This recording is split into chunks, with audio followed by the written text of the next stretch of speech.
नमस्कार दोस्तों, मैं कविता श्रीवास्तव आपका स्वागत करती हूँ अपने चैनल शानदार शिक्षा विद कविता में एक नई वीडियो के साथ।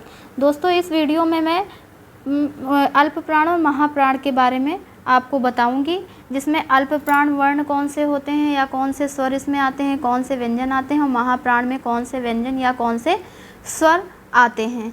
तो सबसे पहले हम आपको बताएंगे कि जिसका आधार श्वास की वायु की मात्रा है, श्वास या वायु की मात्रा है, उनको जो है अल्प प्राण या महाप्राण के अंतर्गत रखा गया है। दोस्तों, प्रत्येक वर्ण के उच्चारण में हमें समान वायु की आवश्यकता नहीं पड़ती है। कुछ वर्णों को बोलने में हमें कम या अल्प की वायु की आवश्यकता होती है तथा कुछ वर्णों के उच्चारण में हमें अधिक वायु की आवश्यकता होती है। तो इसके आधार पर दो भागों में इनको बांटा गया है। पहला है अल्प प्राण और दूसरा है महाप्राण। पहला है अल्प प्राण और दूसरा है महाप्राण। तो अल्प प्राण क्या होता है?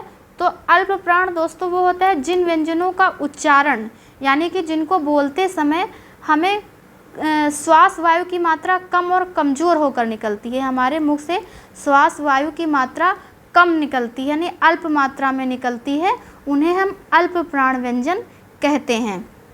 और महाप्राण किसे कहते हैं? जिन व्यंजनों का उच्चारण करते समय श्वास वायु की मात्रा अधिक वेग से निकलती है, अधिक वेग से बाहर निकलती है तथा इनको बोलने में हमें ह की आवश्यकता, यानी हकार की महसूस होती है कि उनमें ह की ध्वनि सुनाई पड़ रही है, उनको हम महाप्राण व्यंजन में रखते हैं। तो महाप्राण व्यंजन होते कौन कौन से हैं और अल्प प्राण व्यंजन कौन कौन से होते हैं?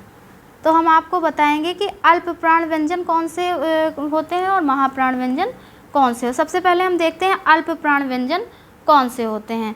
तो हम आपको बताना चाहेंगे कि प्रत्येक वर्ण का पहला, तीसरा और पांचवा वर्ण जो होता है ये अल्प प्राण में आता है। तो हम आपको इसको उदाहरण देकर बताएंगे। जैसे हमने एक वर्ग ले लिया, क वर्ग हमने ले लिया। प्रत्येक वर्ग के पहले, तीसरे और पांचवा वर्ण जो होता है वो अल्प प्राण में होता है, न कि केवल क वर्ग है, प्रत्येक वर्ग का।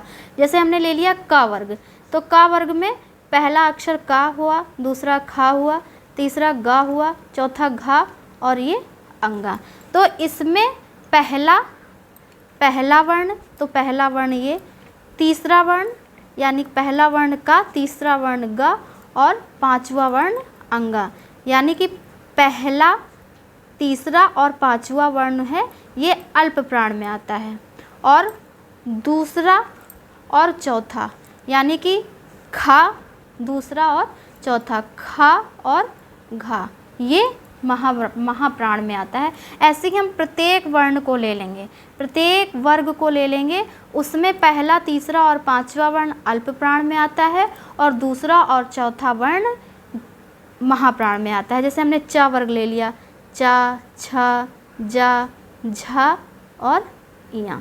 तो इसमें देखेंगे पहला वर्ण इसमें चा है, तीसरा वर्ण इसमें जा है और पांचवा वर्ण इसमें इया है, यानी कि पहला, तीसरा और पांचवा वर्ण अल्प प्राण में आएगा और दूसरा यानी कि छ और झा महाप्राण में आएगा। इसमें प्रत्येक वर्ण का पहला, तीसरा, पांचवा, बस याद रखने की ज़रूरत है आपको कि प्रत्येक वर्ग का पहला, तीसरा और पांचवा वर्ण अल्प प्राण में आता है और दूसरा और चौथा वर्ण महाप्राण में आता है। जिनको बोलने में हमें, यानी कि अल्प प्राण को बोलने में हमें कम श्वास वायु की आवश्यकता होती है, कम होके निकलती है, वो अल्प प्राण में आते हैं।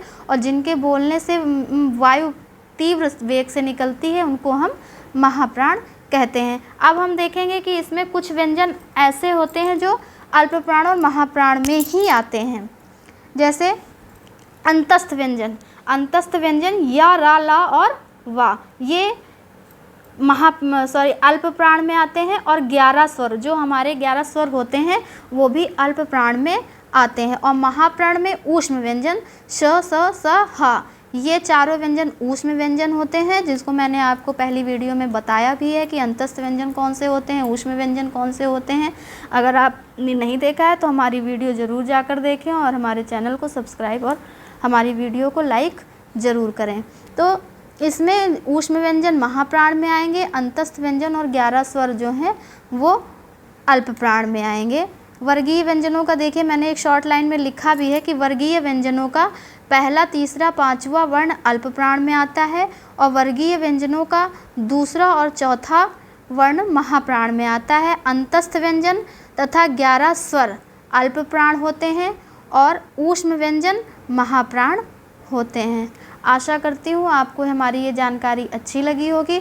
अगर आपको ये जानकारी हमारी अच्छी लगी है तो हमारे वीडियो को ज़रूर लाइक करिए और हमारे चैनल को सब्सक्राइब ज़रूर करिए।